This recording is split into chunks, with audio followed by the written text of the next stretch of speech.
Welcome back to the channel. Today, we're diving deep into the complete storyline and breaking down the epic recap of the Luna's second choice. Before we unpack this story, make sure to hit that subscribe button and ring the notification bell so you never miss an upload. Without further ado, let's get into the recap.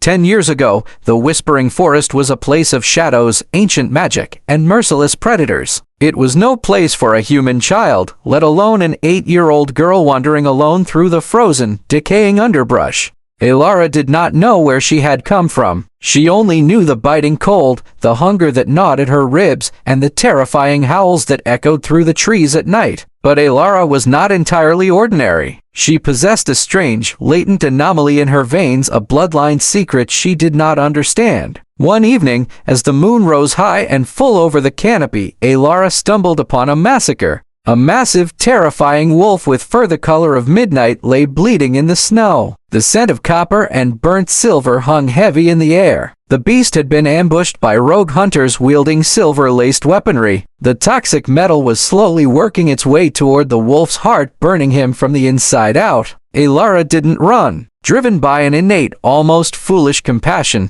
the tiny girl dropped to her knees beside the massive predator. "Your blood." The wolf shifted back into his human form, revealing a powerful, scarred man with striking gray eyes. He was gasping for air, clutching his chest where Elara had instinctively pressed her bleeding, scraped hands to try and stop the wound. To the man's absolute shock, as the child's blood mingled with his, the burning silver toxicity began to neutralize. The blackened, necrotic tissue around his wound literally began to knit itself back together. "Your blood. It can heal a silver wound," the man gasped, looking at the tiny, shivering girl in absolute religious awe. "You must be an angel sent by the moon goddess herself."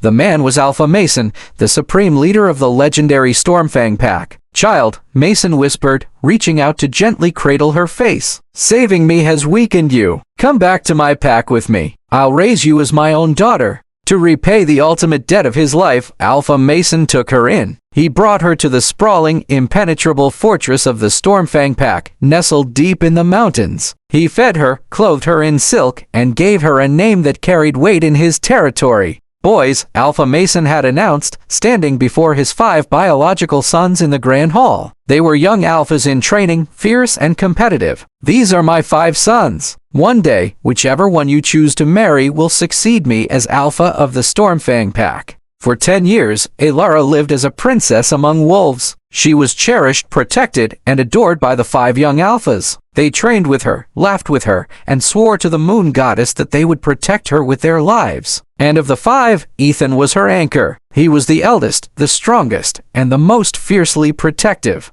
"Hey, don't cry," a teenage Ethan had promised her years ago, wiping a tear from her cheek after she had scraped her knee. "I promise, no one will ever be able to hurt you again." "Yes," the other 4 brothers had chimed in, standing around her like a royal guard. "We will always protect you." It was a beautiful, idyllic life. Elara believed, with every fiber of her being, that she would marry Ethan, become the Luna of the Stormfang pack, and spend the rest of her life surrounded by the love of the men who had become her world. She believed it completely. Until 1 year ago, the grand study of the Stormfang pack house was quiet, save for the crackling of the massive stone fireplace. Alpha Mason sat behind his heavy oak desk, looking at his adopted daughter with genuine concern. Elara was 18 now. She was breathtakingly beautiful, possessing a quiet, resilient grace. But today, her eyes were devoid of their usual warmth. "Elara," Alpha Mason asked gently, his deep voice filling the room. "Have you made your decision? Which of my 5 sons are you going to marry?" Elara stood perfectly straight, her hands clasped tightly in front of her.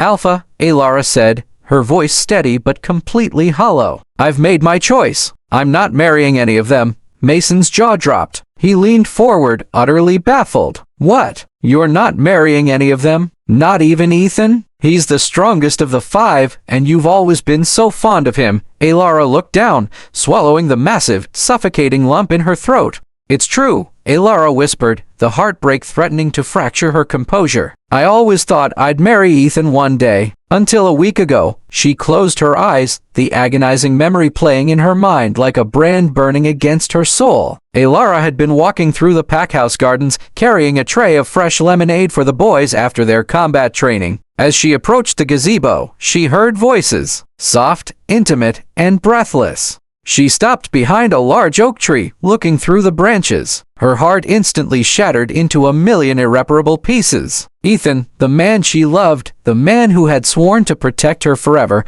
was pinning a young woman against the wooden pillar of the gazebo. It wasn't just Ethan. His 4 brothers were standing around her, looking at the woman with a hungry, obsessive devotion that Alara had never seen before. The woman was Jenny, an Omega maid they had rescued from a rogue attack a year prior. Jenny, Ethan groaned, burying his face in the crook of the maid's neck, breathing in her scent like a starving animal. "No woman's ever made my wolf lose control like you do. Ethan, stop." Jenny giggled weakly, pushing against his chest with feigned resistance. "What about Alara? You're supposed to marry her." "You're the only she-wolf I want to mark," Ethan declared, his eyes burning with absolute terrifying obsession. "The only one I want to marry. Alara was never my choice." Alara clamped a hand over her mouth, choking back a sob. The tray in her hands shook violently. "I just said I'd marry her to make my father happy," Ethan continued, completely oblivious to the fact that he was destroying the woman who loved him. "You have to believe me. It's true, Jenny. Her human scent is nothing compared to you." Totally dead ass. Alara backed away from the tree,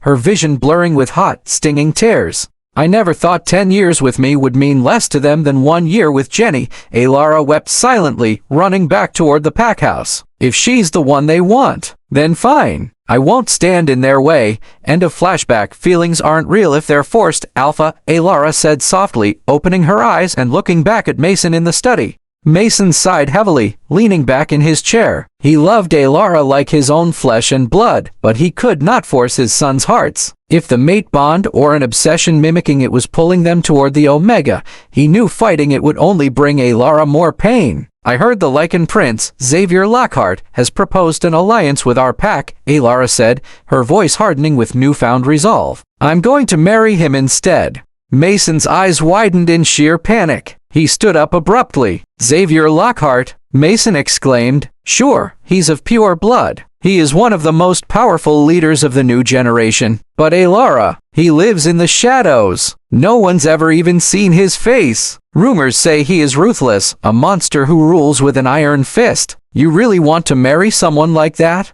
"I know I haven't met him," Alara replied calmly, completely unafraid of the rumors. "But his territory is stable, his borders are secure, and his pack lives in peace. That tells me enough about the kind of alpha he is, and that he'd be a fine choice for a husband. Better a ruthless stranger who respects his duties than a man who lies to my face."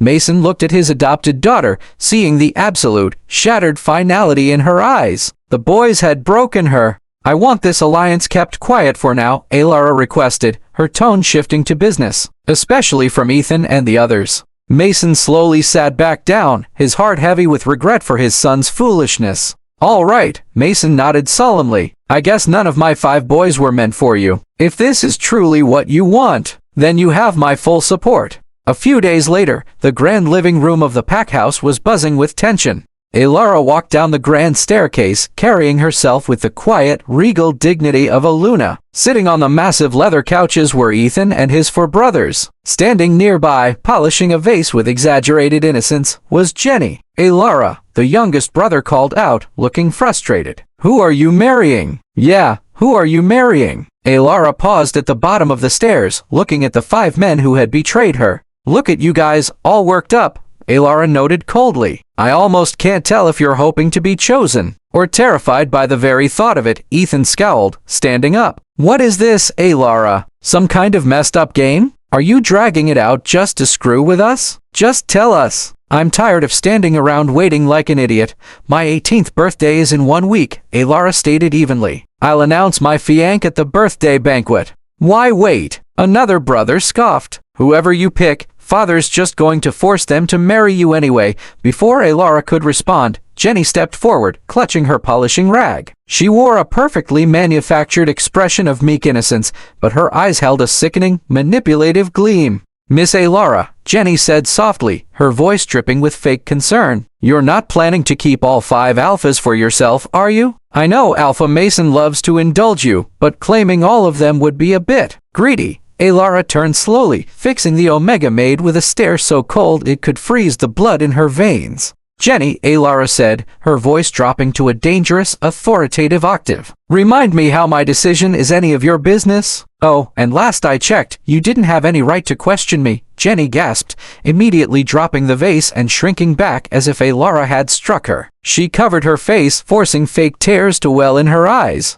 "Miss Alara, I'm sorry," Jenny whimpered pathetically, ensuring the brothers heard every tremble in her voice. "I overstepped. I'm just an Omega maid. I shouldn't have spoken out of turn. Please don't punish me. I swear it won't happen again." Ethan instantly surged forward, shoving himself between Alara and the weeping maid. His eyes flashed with aggressive, protective fury. "All she did was ask you a question," Ethan roared at Alara, his chest heaving. "Did you seriously need to go after her like that?" Alara stared at the man she had loved for 10 years. He was defending the woman who was systematically tearing their family apart. "You're getting way too full of yourself just because father spoils you," Ethan continued, his words meant to inflict maximum emotional damage. "You think you can do whatever you want? Newsflash, Alara, all you'll ever be is some orphan we took in off the street." The words hit Alara like a physical blow. The absolute cruelty of it knocked the breath from her lungs.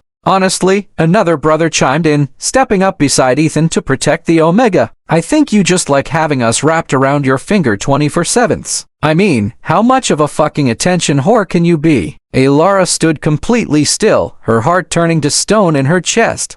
"They used to be on my side," Alara thought, looking at the 5 men glaring at her with absolute disgust. "Always, up until that day in the forest last year, when they accidentally hurt Jenny." She remembered the day vividly. Jenny had been a rogue, wandering too close to the pack borders. The brothers had accidentally injured her during a patrol. "Oh my god, we have to take her back to the pack now." Ethan had panicked, picking the bleeding Omega up in his arms. They brought her home, and things had never been the same since. Jenny had immediately recognized her power over the young alphas. She began a systematic, brilliant campaign of psychological manipulation, framing Alara at every turn to make herself look like the victim. A few months ago, Alara had walked into Jenny's maid quarters, finding the Omega holding Alpha Mason's prized, incredibly expensive vintage watch. "This thing has to be worth a fortune," Jenny had smirked, tossing the watch playfully in her hand. "So you've been stealing from the pack, huh?" Alara had demanded. "Hand over Alpha Mason's favorite watch right now." Suddenly, the door burst open. Ethan and the brothers walked in. Instantly, Jenny dropped the watch onto the floor, falling to her knees and bursting into tears.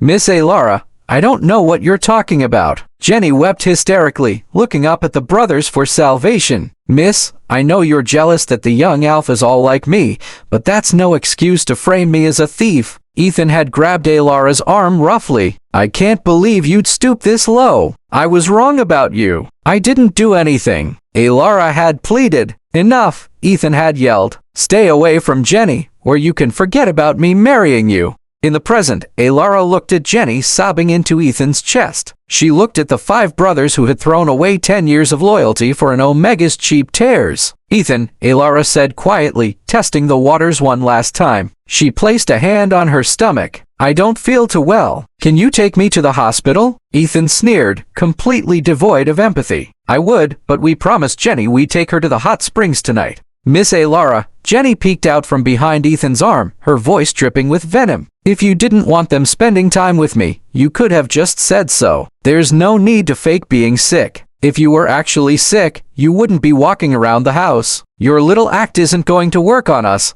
Look, we've got plans," Ethan said dismissively, turning his back on Alara. "Let's go." No matter what she did, no matter what she said, they always sided with innocent little Jenny. But as Alara watched them walk away, something inside her finally permanently snapped. The helpless, hopelessly in love girl died right there in the grand living room. "I'm done holding back," Alara thought, a cold, absolute fire igniting in her soul. I'm not going after her anymore. I'm standing up for myself. A few days later, Alara stood in the VIP section of the city's most exclusive boutique. The annual Werewolf Ball was that evening, a massive social event where the elites of all the surrounding packs gathered. Miss Alara, this dress was made for you, the boutique manager smiled, holding up a breathtaking, heavily beaded crimson gown. You'll be the center of attention at the Werewolf Ball tonight, so you'll need to look the part. Damn, she's gorgeous. Alara smiled genuinely, touching the delicate fabric. I love it. Suddenly, the boutique bell chimed. Miss Alara, you're here too? Alara turned around. Ethan walked into the VIP section, but he wasn't alone. Jenny was clinging tightly to his arm, wearing a smug, triumphant smile. Ethan asked me to be his date to the ball, Jenny announced loudly, ensuring every employee in the store heard her. So we came here to pick out a dress. The boutique employees exchanged awkward, horrified glances. Wait, one whispered. Wasn't Ethan engaged to Alara? She's been his date every single year. And now he's bringing an Omega maid instead? And flaunting it right in front of Alara's face? That's rough. Ethan ignored the whispers, turning to Jenny with a sickeningly sweet smile. Jenny, can I really pick any dress I want for you? Of course, Ethan promised. Anything you like. Jenny walked straight past all the available dresses on the racks. She walked directly up to the counter where Alara's crimson gown was hanging. Then I'll take this one, Jenny smirked, pointing directly at the dress Alara had just claimed. Jenny turned to Alara, her eyes mocking. You don't even have a date for tonight, do you? Since you won't be coming anyways, might as well hand it over. Alara's jaw tightened. Who said I'm not going? This dress is mine. Jenny instantly deployed her ultimate weapon. She gasped softly, taking a step back, her eyes welling with fake, pathetic tears. Never mind, Jenny whimpered, looking down at her shoes. I don't want it. Alara is way above me. I'd never dare take something she likes. Ethan's protective instincts flared instantly. He glared at Alara, stepping forward. Hey, don't worry about that, Ethan told Jenny softly, before turning his fury on Alara. Didn't I promise you could have whatever you wanted? Alara, our pack treated you like royalty since the second we took you in. Can't you just let Jenny have this one thing? I chose this dress first, Alara stated firmly, refusing to back down. Why should I give it to her?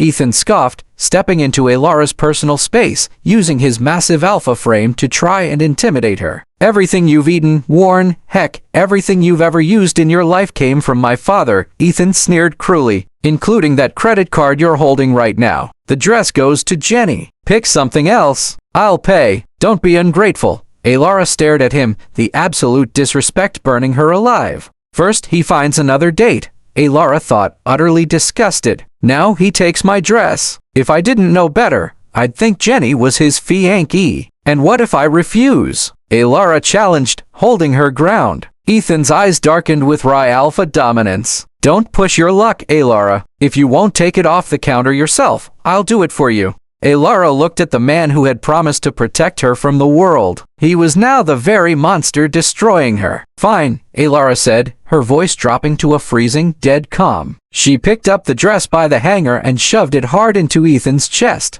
I'll take it off. Happy now? She didn't wait for an answer. She turned and began to walk out of the VIP section. The shoes too, Ethan called out after her, entirely devoid of shame. It's a set. Her outfit's not complete without them. Alara stopped. She looked down at the matching crimson heels the manager had set aside for her. Without a word, she kicked them off, leaving them on the floor. You can pick another dress, Ethan offered, tossing a gold credit card onto the counter. Save it, Ethan, Alara said coldly, walking out of the boutique barefoot. I don't want your charity. As Alara walked down the street, her heart completely numb, Ethan stood in the boutique, watching her go. For a fraction of a second, a flicker of guilt crossed his face. Did I take it too far? Ethan wondered. But then Jenny wrapped her arms around his waist, pressing her face against his chest. Thank you, Ethan. You're so good to me. Ethan smiled, the guilt instantly vanishing. The Omega had him completely, irreversibly wrapped around her finger. But what Ethan didn't know was that while he was busy playing knight in shining armor for a manipulative maid,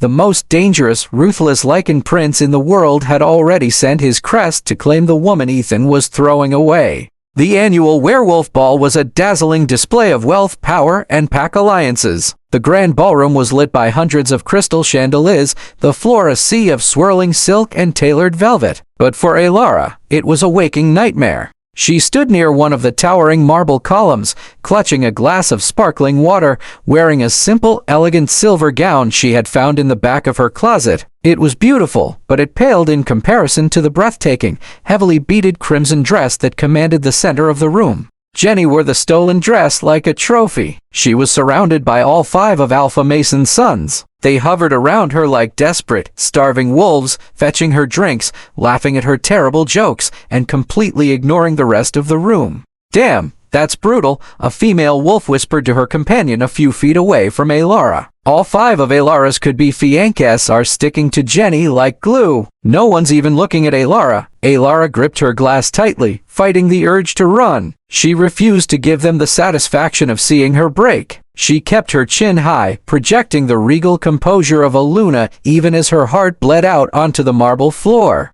Needing a moment to breathe, Alara turned and walked down a quiet, dimly lit corridor leading toward the terrace. She hadn't taken 10 steps before a sickeningly sweet voice called out behind her, "Miss Alara." Alara stopped. She turned around. Jenny was strutting down the corridor, the crimson dress trailing behind her. Without the brothers around to witness her act, the Omega's mask of innocence completely vanished, replaced by a vicious, triumphant sneer. "Thank you so much for letting me have this dress," Jenny mocked, trailing a finger along the expensive beadwork. "My 5 dates absolutely love it. Especially Ethan." Jenny stepped closer, her eyes flashing with pure malice. She leaned in, her voice dropping to a toxic whisper meant only for Alara's ears. "But if I'm being honest," Jenny smirked, "he likes me even better when I'm wearing nothing." A wave of absolute nausea washed over Alara. The sheer, unadulterated disrespect and psychological torture were too much. "Get away from me," Alara said, her voice shaking with disgust. She took a step back. "You make me sick." Instantly, Jenny's eyes darted past Alara's shoulder. She had heard the heavy footsteps of the Alpha brothers approaching the corridor. It was time for the show. "Miss Alara, please," Jenny suddenly shrieked, her voice echoing down the hall. She threw her hands up, her face contorting into a mask of pure terror. "I'm sorry. I won't do it again. Please don't hurt me." "What are you doing?" Alara demanded, utterly bewildered. Jenny didn't answer. Instead, she violently threw herself backward. She crashed intentionally into a tall, decorative wrought iron candelabra holding dozens of lit, dripping candles. The candelabra tipped over, crashing to the floor. Several of the hot candles tumbled directly onto Jenny's exposed leg. "Move!" a furious voice roared. Ethan sprinted past Alara, shoving her so hard she slammed into the wall. The other 4 brothers were right behind him. "My leg is burning," Jenny wailed, clutching her calf, thrashing on the floor as if she had been doused in acid. "It hurts. Ethan, help me." Jenny, I'm taking you to the hospital now." Ethan panicked, scooping the weeping Omega into his arms. He stopped and turned to look at Alara. The hatred in his eyes was absolute and terrifying. "I can't believe you," Ethan snarled, his voice trembling with rage. "You are a monster." Alara pressed her back against the wall, her breathing ragged. She didn't even try to defend herself. There was no point. They would never believe her over the Omega's tears. As Ethan carried Jenny away, surrounded by his fiercely protective brothers, Alara slid down the wall, collapsing onto the cold floor. The physical exhaustion of the past week, combined with the utterly shattering heartbreak, finally took its toll. Her vision darkened, the edges of the world turning black. This time, Alara swore silently, losing consciousness on the corridor floor. "I swear, I'm leaving you all forever." When Alara opened her eyes, she was staring at a sterile white ceiling. The steady beep of a heart monitor filled the room. She had collapsed from severe emotional and physical exhaustion, and the pack doctors had admitted her to the private clinic to recover. She felt weak, her limbs heavy, but as she slowly regained her senses, she heard voices whispering furiously just outside the slightly ajar door of her hospital room. Seriously, it's just a little second-degree burn, one of the younger brothers muttered, sounding annoyed. Does she really need to make this big a deal out of it? Jenny got it way worse. If anything, we should be with her right now, not Alara. That's enough. Ethan's voice snapped quietly. Look, if Alara runs to father and complains, Jenny's the one who gets punished. We need to keep her from throwing one of her hissy fits. Alara closed her eyes, a fresh, agonizing tear slipping down her cheek. So that's why they're here, she realized, her heart turning completely to ash. Not because they care about me, but to protect her. The door pushed open. Ethan walked in, holding a massive, expensive bouquet of white roses, Alara's favorite. One of the other brothers followed, carrying a box of gourmet chocolate hazelnut truffles. Alara, Ethan said, feigning a soft, relieved tone as he saw her eyes open. When did you wake up? Did you hear what we just said? The younger brother asked nervously. Alara turned her head away, staring blankly out the window. Relax. I'm not reporting anything to Alpha Mason. Go ahead. Go take care of Jenny. Ethan placed the roses on the bedside table. Here, you're probably thirsty. Drink a little. I brought white roses and your favorite chocolate hazelnut truffles. The ones you loved when we were kids. Alara looked at the gifts, feeling completely sick to her stomach. She turned her cold, empty gaze back to Ethan. Why are you showering me with gifts instead of going to be with Jenny? Alara asked, her voice entirely devoid of emotion. Ethan shifted uncomfortably, avoiding her eyes. Alara, now that you're awake, can we use your blood's healing powers to help Jenny? The audacity of the request was staggering. Alara let out a dry, bitter laugh. So all this attention. It wasn't because you were actually worried. You were just buttering me up so I'd agree to heal Jenny. She struggled to sit up, her muscles screaming in protest. I'm still injured. I can barely stand. I collapsed from exhaustion, and you actually expect me to donate blood for her? Do you people have any conscience at all? Alara, unlike you were born with the ability to heal yourself, Ethan argued, his tone shifting from pleading to demanding. But what about her? She was just a human Omega. She is fragile. She can't handle this. She burned herself. Alara shouted.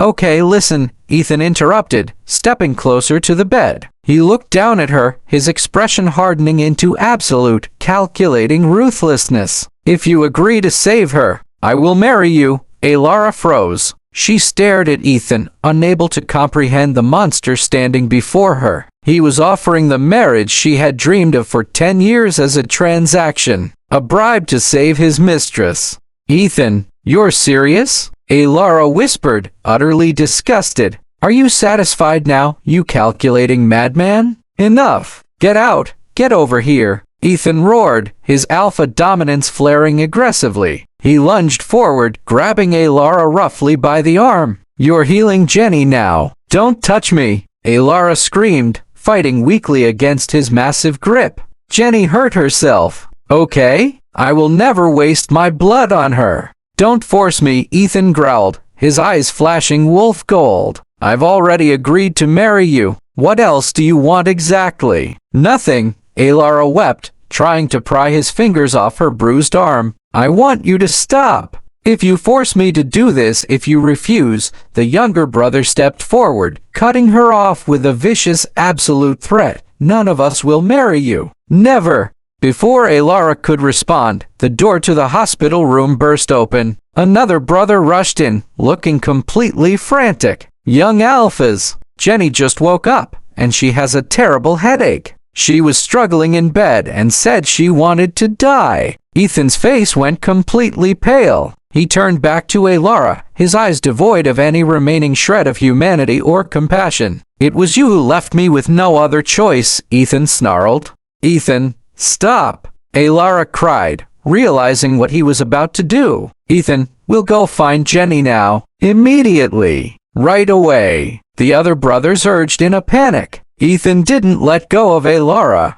Instead, he violently yanked her out of the hospital bed. The foreline ripped from the back of her hand, sending a spray of blood across the white sheets. Ethan, you bastard! Alara screamed, stumbling as her bare feet hit the cold floor. "Let me go!" Ethan ignored her cries. He dragged her out into the hallway, pulling her ruthlessly down the corridor toward Jenny's VIP suite. Alara fought, kicking and screaming, but her weakened state was no match for a fully grown alpha in a state of blind panic. He threw her into Jenny's room. Jenny was lying in the bed, putting on an Oscar-worthy performance of theatrical moans and fake tears. "Don't worry, Jenny," Ethan said softly, his voice instantly transforming into a gentle purr as he rushed to the Omega's side. "Alara's blood can cure this. You'll be back to normal soon." "Thank you, Ethan," Jenny whimpered pathetically, reaching out to stroke his face. "Ethan, you're so good to me." Ethan turned to the pack doctor standing in the corner, his eyes flashing dangerously. "Draw her blood. Now."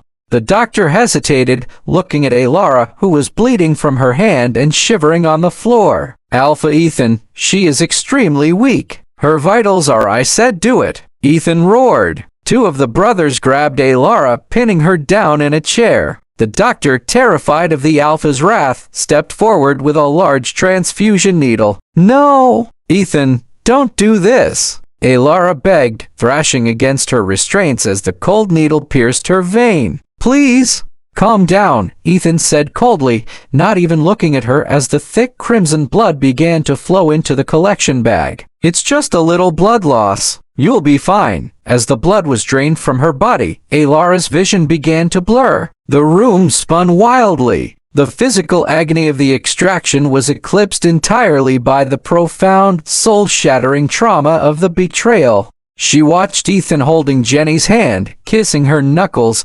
entirely ignoring the woman who was literally bleeding out to save his mistress. "I hate you, Ethan," Alara whispered, her voice incredibly weak, her eyelids drooping. "I'll make you regret this. Young Alpha, that's enough." The doctor panicked, looking at the monitors. "Jenny's wounds have fully healed." "No," Jenny complained, clutching her forehead. "I still feel dizzy." "Alara, hang in there a little longer," Ethan demanded callously. "It will be over soon. Alpha, Miss Alara looks terrible." The doctor warned, panic rising in his voice. "She's lost so much blood. She'll die if you continue." "Trust me, I know her," Ethan scoffed dismissively. "She'll be all right." Alara's head lolled to the side. The memories of her childhood flashed before her fading eyes. "Hey, don't cry," Ethan's voice echoed in the darkness of her fading mind. "I promise, no one will ever be able to hurt you again. Yes,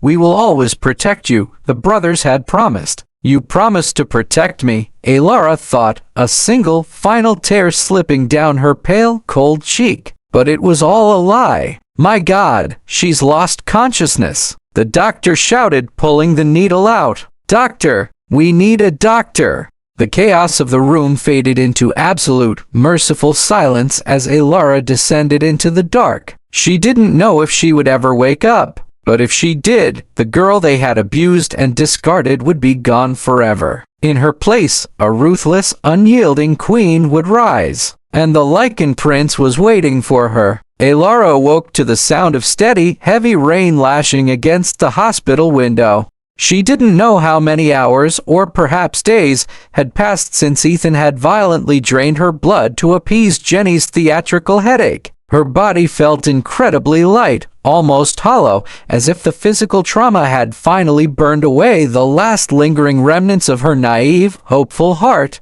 "Alara," a deep, profoundly relieved voice echoed near her bed. "You're finally awake. Thank the moon goddess." Alara slowly turned her head. Alpha Mason was sitting in a chair beside her bed, his broad shoulders slumped with exhaustion. He looked 10 years older than he had just a few days ago. "I just got back from the border patrols and heard you were hospitalized," Mason said, his voice thick with paternal concern. He gently took her pale hand in his. "What on earth happened?" "The doctors said you suffered catastrophic blood loss." "How did this happen?" Alara looked into the eyes of the man who had saved her, the man who had raised her like his own flesh and blood. She knew that if she told him the truth that his own sons had tortured and nearly killed her for the sake of an Omega maid, it would destroy him. It would fracture the Stormfang pack, pitting the Alpha against his own heirs. She loved Mason too much to break his heart. The vengeance she sought belonged strictly to the brothers, and she would execute it on her own terms. It was nothing, Alara lied smoothly, her voice a quiet, raspy whisper. She offered a faint, reassuring smile. I'm fine now. The pain's already gone. Mason looked unconvinced, his alpha instincts screaming that something horrific had occurred. But before he could press further, his eyes drifted to a small, ornate mahogany box resting on her bedside table. I see the courier arrived while you were resting, Mason noted, his expression shifting to one of solemn gravity. He reached over and picked up the box, placing it gently on Alara's lap. What's that? Alara asked, her fingers brushing against the polished wood. A wedding gift from Alpha Xavier, Mason explained, his voice dropping to a hushed, reverent whisper. The crest inside this box marks you as his royal Luna. He sent word with his vanguard. He wants the wedding held as soon as possible. Alara unlatched the box. Resting on a bed of black velvet was a breathtaking, heavy silver pendant. It was forged in the shape of a crescent moon eclipsing a snarling wolf, the ancient, undeniable crest of the Lycan Prince. It was not merely a piece of jewelry, it was a physical manifestation of absolute authority. The moment she wore it, she would become untouchable. Alara traced the cool metal, a fierce, protective fire finally reigniting in her shattered soul. Ethan and his brothers had thrown her away, branding her a worthless orphan. But the most terrifying, powerful alpha in the world was treating her like a queen. Okay then, Alara said, her eyes turning as hard and unbreakable as diamonds. She looked up at Mason. 3 days from now is my 18th birthday banquet. I'll announce our engagement then. The night of Alara's 18th birthday banquet arrived, transforming the Stormfang Packhouse into a glittering palace of celebration. Hundreds of pack members, elite dignitaries, and neighboring alphas filled the grand ballroom. The air was thick with the scent of expensive champagne, roasted meats, and the electric, buzzing anticipation of the night's main event. It was tradition that an alpha's heir announced their mate or chosen partner upon coming of age. Tonight, the entire territory expected Alara to finally claim Ethan. Upstairs, in her private dressing room, Alara stood before a floor-to-length mirror. She was breathtaking. She wore a stunning, midnight blue gown that cascaded around her like liquid shadows, a stark contrast to the innocent white and bright colors she used to wear to please the brothers. Her hair was swept up in an elegant, regal crown of braids, and resting proudly against her collarbone was the Lycan Prince's heavy silver crest. Happy 18th, Alara, her attending maid smiled warmly, adjusting the train of her gown. Most wolves find their mate on this day. You must be beside yourself with excitement. Have you felt the pull yet? Alara touched the royal crest resting against her skin. The concept of a fated mate, a soulmate chosen by the moon goddess, had once been her ultimate dream. But after the abuse she had suffered, the romantic illusion was completely dead. Whoever my mate is, Alara stated, her voice echoing with cold, absolute finality, my loyalty belongs to my future husband. Fated bonds mean nothing if the man behind them is a monster. Downstairs in the ballroom, the 5 alpha brothers made their grand entrance. They looked arrogant, impeccably dressed in tailored tuxedos, exuding the suffocating dominance of royalty. Clinging tightly to Ethan's arm, dressed in an obscenely flashy, diamond-encrusted gown paid for by the pack's treasury, was Jenny. The crowd parted for them, though the whispers were unavoidable. The 5 young alphas are here, a young female wolf gossiped to her friends near the buffet. God, they're all so dreamy. Honestly, I'd be happy with any of them. I heard Alara's announcing her future husband tonight, another replied, holding a glass of wine. I can't wait to see which one of them it is. Oh, come on. It's obviously Ethan, a third scoffed, rolling her eyes. She's been in love with him for 10 freaking years. She'll pick him, even with that Omega maid hanging off his arm. Alara doesn't have the backbone to walk away. Ethan heard the whispers thanks to his enhanced hearing. A smug, victorious smile played on his lips. He leaned down, kissing the top of Jenny's head.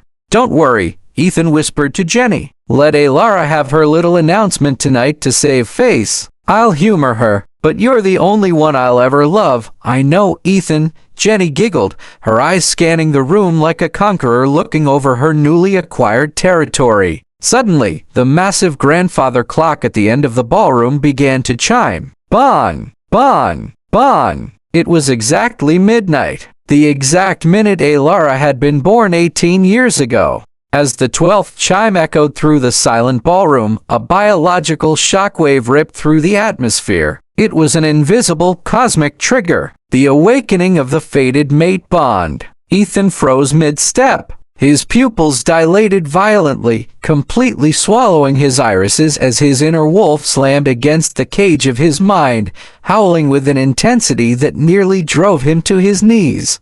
Behind him, his 4 brothers reacted in the exact same terrifying manner. They gasped for air, their hands flying to their chests as their hearts hammered with a frantic, unyielding rhythm. A scent was flooding the ballroom. It was intoxicating. It was maddening. It smelled like rain-slicked stones, midnight blooms, and pure, intoxicating power. Do you guys smell that? The youngest brother gasped, his voice trembling, his eyes frantically scanning the crowd. That's the scent of our mate, another brother choked out, his fangs extending instinctively as the primal possessiveness of the wolf took over. Damn, it's so strong. He's coming from over there. Ethan shoved Jenny off his arm, completely forgetting her existence. His wolf was clawing at his mind, demanding he find the source of the scent. Our mate, Ethan breathed heavily, turning his head toward the grand staircase. The scent was rolling down the velvet-lined stairs like a physical wave. The crowd at the base of the stairs parted, falling completely silent as they looked up. Alara was descending the stairs. She moved with the devastating, untouchable grace of a goddess, and the intoxicating, maddening scent of the fated mate was pouring directly from her skin. Ethan's entire world stopped. The realization hit him like a silver bullet directly to the brain. The woman he had mocked, the woman he had abused, the woman he had dragged out of a hospital bed and drained of her blood to appease an Omega's headache, was his fated mate, his soulmate, the other half of his soul designed by the moon goddess herself. Alara, Ethan whispered, his voice cracking with absolute, paralyzing horror as the crushing weight of his sins crashed down upon him. The other 4 brothers stared at her, their faces pale, their eyes wide with a regret so profound it felt like they were burning alive. They had traded their fated Luna for a cheap, manipulative maid. As Alara reached the bottom of the stairs, the scent hit her as well. She felt the sudden, magnetic pull of the mate bond tugging at her heart, trying to draw her toward the 5 brothers. But Alara didn't flinch. She didn't smile. She looked at Ethan's devastated, terrified face, and she felt absolutely nothing but cold, sterile disgust. In the past, Alara thought, maintaining her flawless, icy composure as she walked right past them without a second glance, finding out they were my mates would have been a dream come true. But now, it's like living in a nightmare, and I am waking up. Alara walked to the center of the ballroom, ascending the small, elevated stage where Alpha Mason was waiting at the microphone. Alpha Mason smiled proudly, totally unaware of the cosmic, soul-shattering revelation that had just paralyzed his 5 sons. Ladies and gentlemen, Alpha Mason's booming voice commanded the room. Today, we celebrate Alara's 18th birthday. Since she joined our pack 10 years ago, her strength, intelligence, and healing blood have saved countless lives. She's left an indelible mark on all of us. The crowd erupted in applause. Down on the floor, Ethan was hyperventilating. His wolf was screaming at him to run to the stage, to fall to his knees, to beg for her forgiveness and claim his mate. He took a frantic step forward, his brothers moving with him, desperation clawing at their throats. And today isn't just her birthday, Alpha Mason continued, stepping back and gesturing to Alara. It's the day she announces her future husband. Without further ado, my daughter. Alara stepped up to the microphone. The room fell into a deathly, anticipatory silence. She looked down at the crowd. Her eyes bypassed the hundreds of elites and locked directly onto Ethan. Ethan stared up at her, tears of pure, agonizing desperation welling in his eyes. He mouthed the word please. He believed, with the arrogant entitlement of an alpha, that the mate bond would save him. He believed that now that they were officially mates, she would forgive everything and choose him. Alara smiled. It was a cold, razor-sharp smile that promised absolute ruin. "My future husband," Alara's voice rang out, crystal clear and completely unwavering, "is the Lycan Prince, Xavier Lockhart." The silence in the ballroom was absolute. It was as if all the oxygen had been sucked out of the room. Then, the murmurs erupted into a deafening roar of shock. The Lycan Prince? The monster of the shadows? Ethan looked as if he had been physically struck by a freight train. His jaw dropped, his knees buckling slightly as the mate bond violently rejected him. She had chosen another. She was leaving him. The pain of a rejected mate bond was a biological agony, searing through his veins like liquid fire. "You," Ethan choked out, pushing blindly through the crowd toward the stage, his eyes wide with absolute, soul-crushing madness. "How could you?" Before Ethan could reach the stairs, a shrill, hysterical scream shattered the chaos. Jenny pushed her way through the crowd, her face red and contorted with fury. Her carefully constructed mask of the innocent, fragile Omega had completely dissolved. She saw the brothers looking at Alara with absolute, desperate devotion, and she realized her manipulation had failed. The mate bond had overridden her control. "Miss Alara!" Jenny shrieked, pointing an accusing, trembling finger at the stage, completely exposing her true, venomous nature to the entire pack. "They don't love you. They love me. How could you be so cruel? How could you steal them away from me?" Alara looked down at the screaming maid, and then at the 5 devastated, broken brothers. The revenge was absolute. The kingdom they had built on lies was burning to the ground, and Alara was standing flawlessly in the ashes. But the night was far from over, because the Lycan Prince did not just send a crest. He had sent his vanguard, and they were tired of waiting. Jenny's hysterical, venomous scream echoed through the stunned silence of the ballroom. She stood in her stolen, diamond-encrusted crimson gown, pointing a trembling finger at the stage, her face twisted into an ugly mask of pure, unfiltered envy. "They don't love you. They love me!" Jenny shrieked, tears of rage ruining her makeup. "How could you be so cruel? How could you steal them away from me?" The hundreds of elite guests, pack alphas, and dignitaries stared at the Omega maid in absolute disgust. The illusion of the sweet, innocent victim had shattered completely. In her desperation to maintain her grip on the 5 brothers, she had exposed her own manipulative, toxic core to the entire werewolf society. Up on the stage, Alara didn't even flinch. She looked down at Jenny as one might look at an insect struggling in a web of its own making. "I didn't steal them, Jenny," Alara said, her voice echoing through the microphone, chillingly calm and utterly detached. "I simply stopped fighting you for trash." Ethan staggered as if he had been physically struck. The words cut through the agonizing haze of the mate bond, driving a stake directly into his soul. Trash. That was all he was to his fated mate now. "Alara, please." Ethan choked out, pushing past Jenny and stumbling toward the stage. His eyes were wide, frantic, glowing with the golden light of his desperate wolf. "The bond. You feel it, don't you? The moon goddess chose us. We are your fated mates. You can't marry a stranger. You belong to us." The other 4 brothers rushed forward, falling to their knees at the base of the stage, the biological agony of the unfulfilled, rejected mate bond tearing their bodies apart from the inside.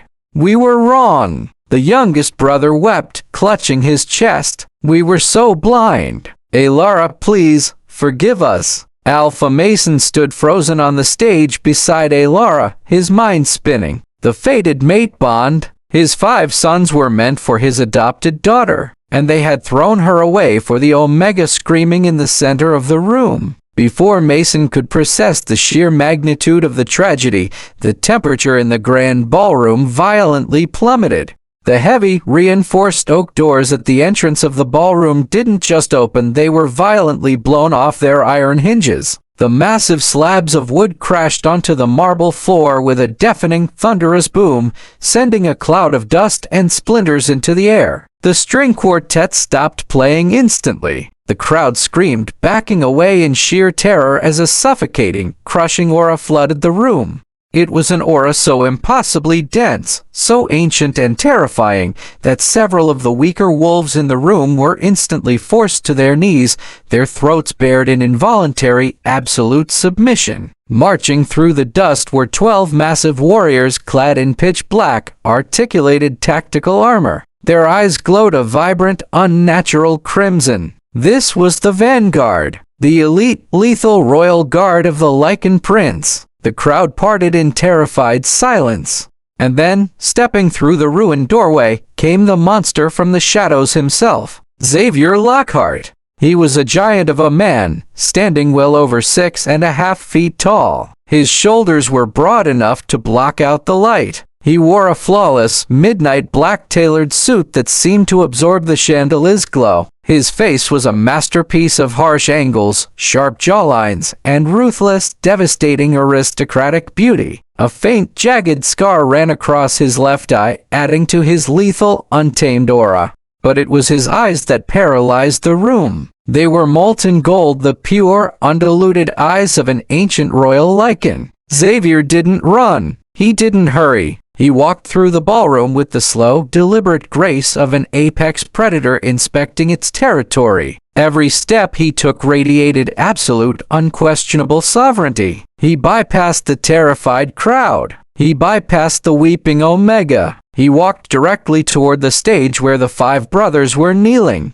"You," Ethan growled, trying to force himself to stand. His wolf was screaming at him to protect his mate from this rival alpha, but Xavier's mere presence was physically crushing him. "Stay away from her. She is our mate." Xavier stopped. He looked down at Ethan, his molten gold eyes devoid of any emotion. "A mate," Xavier's voice rumbled. It was deep, gravelly, and carried the terrifying weight of a falling avalanche. "Is a sacred gift. One that you, boy, discarded in the dirt. You do not get to reclaim a diamond simply because you finally realized it wasn't glass."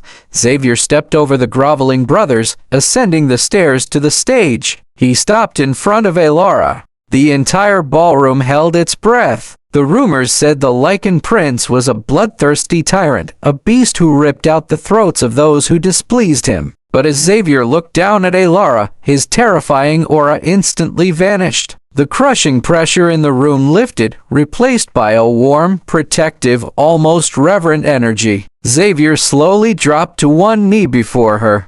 The collective gasp from the crowd was audible. The most feared Lycan in the hemisphere was kneeling for an 18-year-old orphan. He took Alara's small, trembling hand in his massive, scarred one. He pressed a soft, lingering kiss to her knuckles. "My queen," Xavier whispered, his molten eyes looking up into hers, filled with a profound, unyielding devotion that eclipsed the mate bond entirely. "I received your acceptance. I came the moment I heard."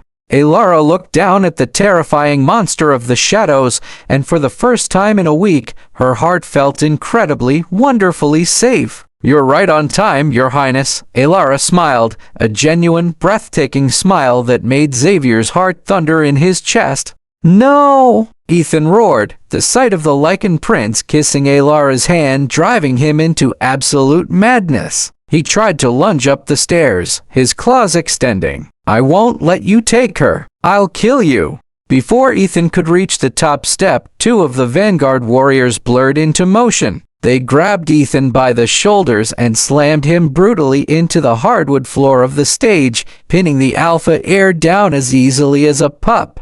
"Alpha Mason," Xavier said, standing up and turning his cold, golden gaze toward the stunned pack leader. "I have come to collect my bride, and to ensure that the dowry of her safety is absolute." Mason stepped forward, his face pale. "Prince Xavier, the honor is ours. But this, my sons, they claim the mate bond."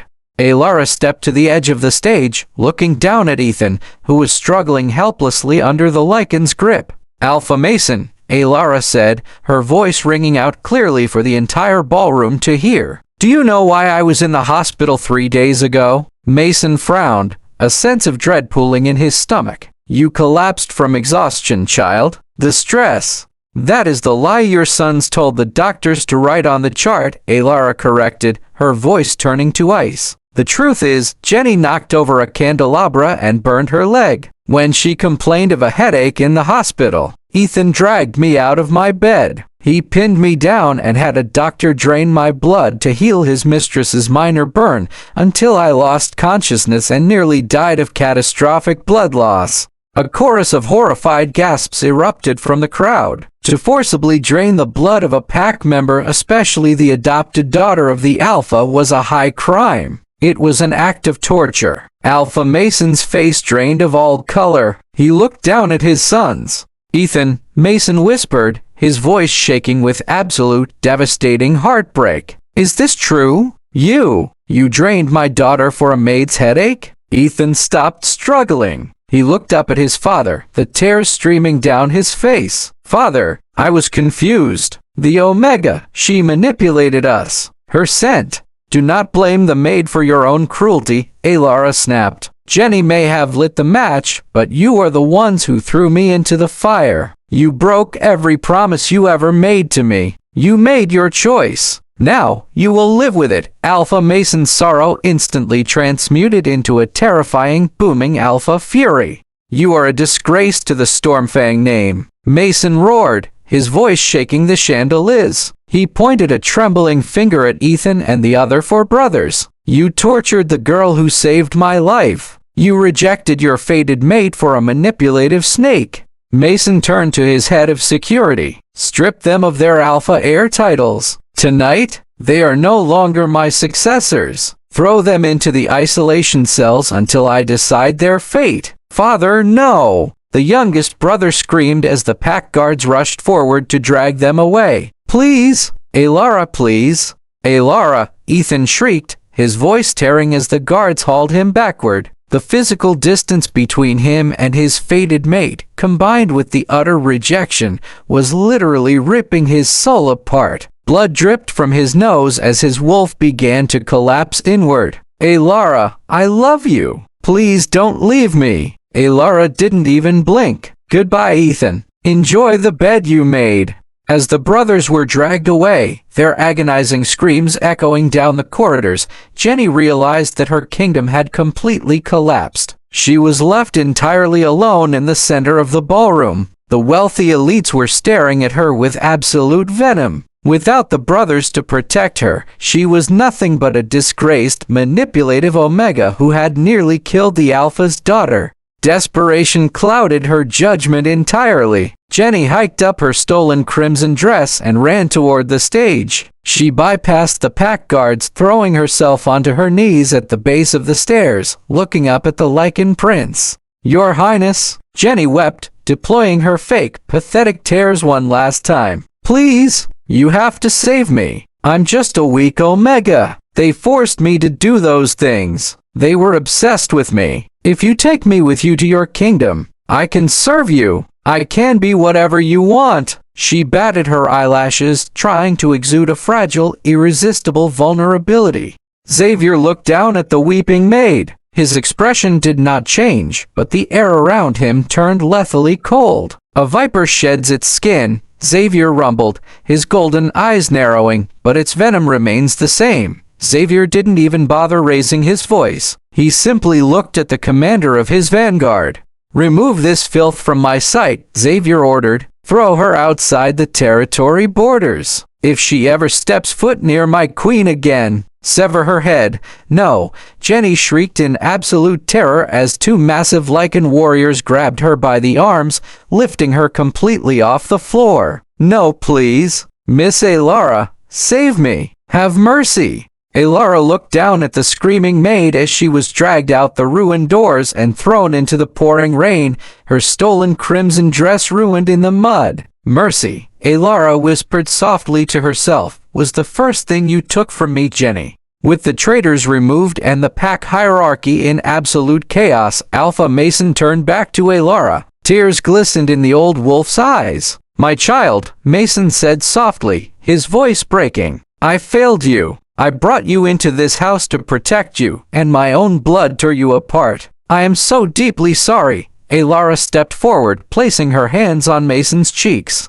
"You did not fail me, father," Alara said, calling him by that title with absolute sincerity. "You gave me a home. You gave me 10 years of peace. I will never forget that. But my time in the Whispering Forest is over." Mason nodded slowly, pressing a kiss to her forehead. "May the moon goddess watch over you, Alara. You will always be a daughter of the Stormfang." Alara turned back to Xavier. The giant lichen offered his arm to her, bowing his head respectfully. "Are you ready to go home, my queen?" Xavier asked softly. Alara slipped her hand into the crook of his massive arm. She felt the heat radiating from his skin, a steady, unyielding anchor in the storm of her life. "Yes, Xavier," Alara smiled. "Take me home."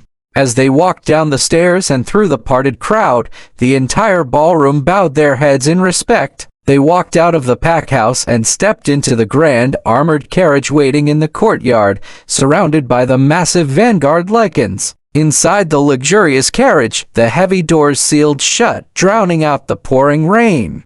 Xavier sat across from her. In the dim, warm light of the carriage, the terrifying monster of the shadows looked incredibly gentle. "I heard the rumors about you, you know," Alara mused softly, looking out the window as the carriage began to move. "They say you're a ruthless tyrant, a monster who rules from the shadows." Xavier leaned forward, resting his elbows on his knees. A soft, self-deprecating smile touched his lips. "The world fears what it does not understand, Alara," Xavier said, his molten gold eyes locking onto hers. "I am ruthless to my enemies because I must protect my people. But to my mate, to my queen, I am whatever you need me to be. A shield, a sword, or simply a shadow to let you shine." He reached out, his massive fingers gently tracing the silver crest resting on her chest. "You did not choose me because of a fated bond," Xavier whispered, his voice thick with a profound, humbling gratitude. "You chose me of your own free will, and for that, I will spend eternity proving that you made the right choice." Alara looked at the lichen prince. Her heart, once broken and drained of all its blood, began to beat with a new, fierce, unyielding rhythm. The naive girl who had wept for 5 traitorous boys was dead. She leaned forward, closing the distance between them, and pressed her lips softly against his. It was not a kiss born of a magical, fated compulsion. It was a choice of absolute trust, power, and respect. As the royal convoy disappeared into the shadows of the ancient forest, heading toward a kingdom where she would rule absolute, Alara finally knew peace. The Luna had made her second choice, and it had crowned her an immortal queen. Thanks for watching.